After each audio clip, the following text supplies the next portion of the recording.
Hi అండి, అందరూ ఎలా ఉన్నారు? నేను మీ గోదావరి మణి వ్లాగ్స్. చేపల కూర తిని చాలా రోజులైందని ఎలా అయినా చేపల కూర తినాలని అయితే ఫిక్స్ అయ్యానండి. ఇలా ఇంటి దగ్గరికి వచ్చి ఆవిడ దగ్గర అయితే చేప తీసుకున్నాను. ఆవిడే క్లీన్ చేసి ఇచ్చేసింది.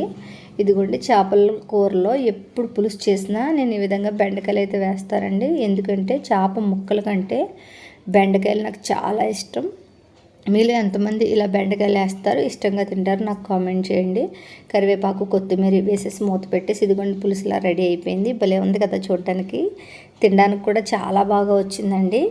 ఇదిగో చూసారా, ఎప్పుడెప్పుడు వేడివేడి అన్నంలో వేడివేడి చేపల పులుసు వేసుకు తిందామా అన్నట్టుగా ఉన్నాను.